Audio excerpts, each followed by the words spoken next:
Welcome friends, প্রত্যেককে স্বাগত আমাদের ইউটিউব চ্যানেলে। যে সমস্ত ভিউয়ার্সরা প্রথমবার চ্যানেলটি দেখছেন তারা অবশ্যই চ্যানেলটিকে সাবস্ক্রাইব করে দেবেন এবং চ্যানেলের পাশে থাকা বেল আইকনটি প্রেস করবেন যাতে এই ধরনের খবরাখবর সবচেয়ে আগে সবচেয়ে দ্রুত আপনাদের কাছে পৌঁছে যায়। তো আজকে যে বিষয় নিয়ে আমরা আলোচনা করব সেটা হচ্ছে 42,949 যে প্রাথমিক শিক্ষক নিয়োগ হয়েছিল 2016 সালের নোটিফিকেশানে। সেখানে যে পরিমাণ গাফিলতি, যে পরিমাণ বেনিয়ম, যে পরিমাণ অনিয়ম হয়েছে, তাতে করে সেগুলো আজকে দীর্ঘ 6-7 বছর পর পরিস্ফুটিত হচ্ছে বিভিন্ন মামলার দৌলতে। তো সেরকম একটি মামলা হচ্ছে কাট অফ মামলা। যে কাট অফ মামলায় প্রাথমিক শিক্ষা পর্ষদ রীতিমতন ভয় পাচ্ছে বলা যায়। তার কারণ হচ্ছে যে সমস্ত এভিডেন্স পিটিশনাররা জোগাড় করে দিচ্ছেন এই সমস্ত মামলায়, তাতে কার্যত বিপাকে প্রাথমিক শিক্ষা পর্ষদ। আজকে তিনটি মামলা লিস্টেড ছিল কাট অফ মামলা। সেক্ষেত্রে ব্যাকফুটে প্রাথমিক শিক্ষা পর্ষদকে দেখা গেছে, কারণ প্রায় দীর্ঘ 15 থেকে 20, 25, 30 মিনিট পর্যন্ত সিনিয়র অ্যাডভোকেট প্রাথমিক শিক্ষা পর্ষদে দাঁড়িয়েছিলেন এই মর্মে যে তারা শুধুমাত্র এই ম্যাটারটাকে অ্যাডজন করবে 2 দিনের জন্য। অর্থাৎ যে ম্যাটারগুলো আজকে ছিল পরপর তিনটি মামলা, কাট অফ মামলা, সেগুলোকে শুক্রবার পর্যন্ত পিছিয়ে দেওয়ার জন্য আর্জি জানান প্রাথমিক শিক্ষা পর্ষদের বর্ষিয়ান আইনজীবী অ্যাডভোকেট সুবীর স্যান্ডাল স্যার। কেন এত ভয়? সবার তো সব কিছু 7 বছর ধরে একই মামলা করে যাচ্ছেন। যাই হোক, আপনাদের দেখাবো একটা ঐতিহাসিক জাজমেন্ট, আপনাদের দেখাবো যেটা কিনা কলকাতা হাইকোর্টের একটা বর্ষিয়ান বিচারপতি দিয়েছেন।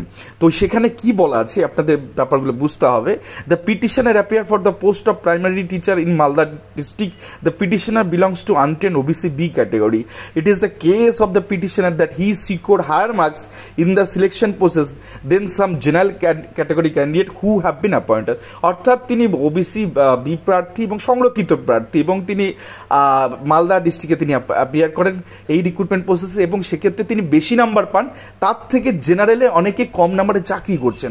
তো সেখানে এই বিচারপতি যিনি বলছেন, the law is settle that if a reserve category candidate secure higher marks than a general category candidate, he should be treated as a general candidate for appointment. অর্থাৎ এই প্রার্থী যদি সংরক্ষিত প্রার্থী, অর্থাৎ OBC A, OBC B, SC বা ST, কেউ যদি জেনারেলের থেকে বেশি নাম্বার পান তাহলে তাকে জেনারেল হিসেবে অ্যাপয়েন্টমেন্ট দিতে হবে। কিন্তু গোটা জিনিসটাই তো আলাদা। দেখুন, একটা মালদা ডিস্ট্রিক্ট, মালদা ডিপিএসসি 2042,949 যে মালদা ডিপিএসসির যে নন টেনে নিয়োগ হয়েছে, সেখানে একবার একটু তাকান ঘটনাটা কি হচ্ছে। যদি তাই হয়, এই যে এতগুলো নিয়োগ হয়েছে, তাহলে জেনারেল কাট অফ 10.252 আর সমস্ত OBC A, OBC B, SC, মানে ভাবুন, OBC A 20.706, OBC B 18.851, SC 15.930, ST 11.901। এখানে যতজন প্রার্থী চাকরি পেয়েছেন সব প্রার্থী তো ঢুকে যাওয়ার কথা জেনারেলের মধ্যে এই অর্ডারের মোতাবেক, এবং সেখানে ওই সংখ্যক প্রার্থী আরও নিচের থেকে আসতে পারতো। আপনারা কোনো দিন দেখেছেন যে কোনো একটা রিক্রুটমেন্টে জেনারেল কাট অফ 10 আর এই OBC A cut off 20 double number থাকে? এটা হতে পারে কোনো রিক্রুটমেন্টে? এই 42,949 এই অঘটন ঘটেছে এবং এটা প্রত্যেকটা জেলাতে ঘটেছে, কারণ সংরক্ষণের সুবিধা পেয়েছে জেনারেল, যেটা সংবিধানে এরকম আজ পর্যন্ত কিছু লেখা নেই।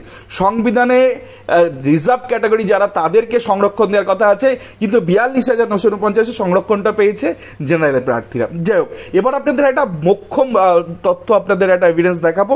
দেখুন কারা রাস্তায় পড়ে আছে, কারা প্রকৃত যোগ্য। একবার ভাবুন, জেনারেল কাট অফ যেখানে 10.252 গেছে, সেখানে একজন প্রার্থী যে মেধা 50 নম্বরের পরীক্ষা হয় টোটাল, সব কিছু টেট একাডেমিক ট্রেনিং কোয়ালিফিকেশন এবং ইন্টারভিউ এবং অ্যাপটিটিউড টেস্ট মিলিয়ে টোটাল গোটা 50 নিয়োগ প্রক্রিয়াটা সম্পন্ন হয়। সেখানে একজন প্রার্থী with interview, with aptitude test সব কিছু মিলেমিশে 10.252 সেই ডিস্ট্রিক্টে চাকরি করছে আর যে জেনারেল ক্যান্ডিডেট হিসাবে, অর্থাৎ ওপেন ক্যাটাগরি বা আনরিজার্ভ হিসাবে।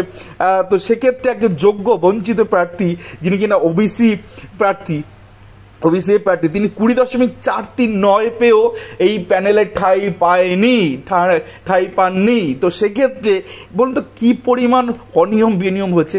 আজকে ডবল নাম্বার পেয়ে, মেধা তালিকায় থাকা লাস্ট এম প্যানেলের থেকে ডবল নাম্বার পেয়ে তিনি রাস্তায় ঘুরে বেড়াচ্ছেন।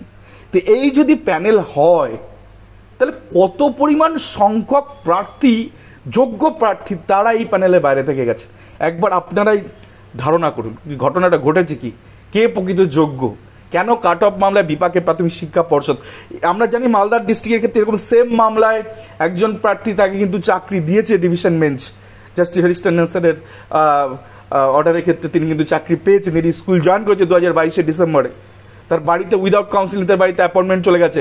প্রাথমিক শিক্ষা পর্ষদ হালে পড়ে বিপাকে পড়ে তাকে অ্যাপয়েন্টমেন্ট দিতে বাধ্য হয়েছে। আগামী দিনে এই ধরনের কাট অফ মামলায় প্রাথমিক শিক্ষা পর্ষদ আবারও বাধ্য হবে। বহু সংখ্যক প্রার্থী যারা এরকমভাবে কাট অফের থেকে বেশি নাম্বার পেয়েছেন কিন্তু এই প্যানেলে আসতে পারেননি, সেসব নিয়ে আগামী দিনে ভয়ঙ্কর বিপাকে পর্ষদ পড়তে চলেছে। এবং ভয়টা এই কারণেই বাড়ছে, যার জন্য মামলা পিছিয়ে দেওয়ার আর্জি জানানো হচ্ছে কোর্টে, যে আর একটু দিন আরও যদি কোনো ডকুমেন্ট খুঁজে জেনে যদি এটাকে আটকানো সম্ভব হয়। যাক, দেখা যাক প্রাথমিক শিক্ষা পর্ষদ কতদিন এগুলোকে আটকে রাখতে পারে। তো যাক, এই ছিল আজকের ভিডিও। আপনি রিপ্লাই বলে অবশ্যই আমাদের এই ইমেলে যোগাযোগ করুন। ধন্যবাদ সকলকে, ভালো থাকবেন, সুস্থ থাকবেন।